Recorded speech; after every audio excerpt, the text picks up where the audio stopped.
Hey there, welcome to Head to Heart Daily Devotion. It's Friday. Hope you had a great week thus far. Thanks for checking in for your daily dose of the Word. We're still moving through Luke. It's been awesome.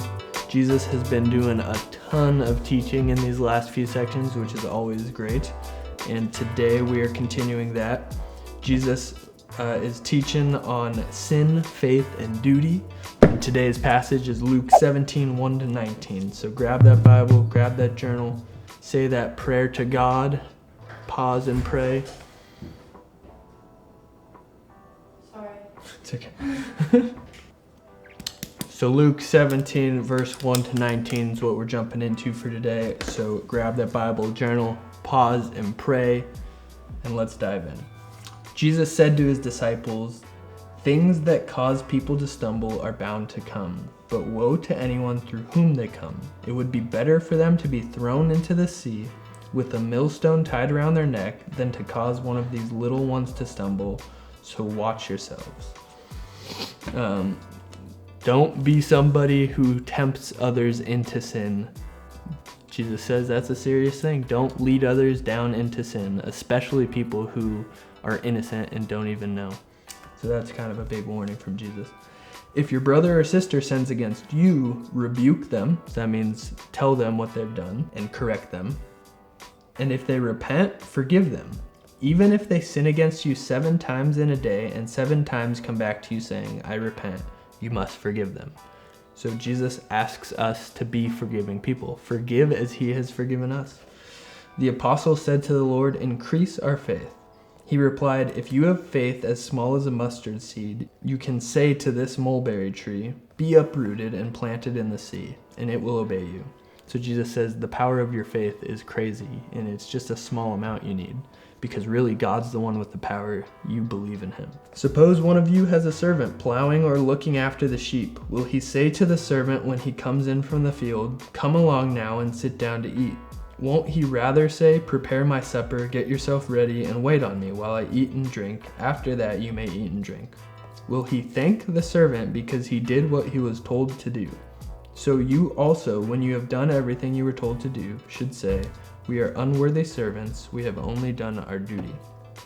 So Jesus is saying, Jesus is just pointing to the fact that our life here, it's a response to what God's already done for us. And we aren't to do these things and then to feel entitled. Like if we do good things and we work for God, really it's out of service to him. It's out of a thankful heart, and we're unworthy of what he's given us, his love and forgiveness.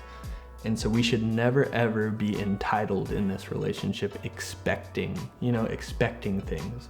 Really, we are serving and we're thanking him for what he's done for us, which is his love and his forgiveness that we really don't deserve. Now on his way to Jerusalem, Jesus traveled along the border between Samaria and Galilee. As he was going into a village, 10 men who had leprosy met him. They stood at a distance and called out in a loud voice, "Jesus, Master, have pity on us." When he saw them, he said, "Go show yourself to the priests." And as they went, they were cleaned. They had to show themselves to the priest to prove that they had been cleared from their skin disease, and the priest would send them through a ritual to be reinstated back into the town, because if you had leprosy, you were an outcast until you were proven clean. One of them, when he saw he was healed, came back, praising God in a loud voice. He threw himself at Jesus' feet and thanked him, and he was a Samaritan. Jesus asked, "Were not all 10 cleansed? Where are the other 9? Has no one returned to give praise to God except this foreigner?" Then he said to him, "Rise and go, your faith has made you well." And so this passage, I think 2 things in this, especially the men with leprosy, it shows us the proper heart before God. What we should have is this thankful heart for what God has done for us, what he continues to do. We should always be in a state of thankfulness and praising him. And it's crazy to Jesus to see that he sends these 10 guys away who have a skin disease, and they all get healed, but only one guy comes back to say thank you. That shows us a deep thing about our heart and our selfishness, and how bad we can be sometimes at being gracious, being grateful for the things God has done for us. I mean, there's countless things throughout our day that we can be saying thank you for. And so your reflection question today is kind of a heart check. It's, where has your heart been at with God? Have you been thanking him and praising him for the countless blessings you have in your life?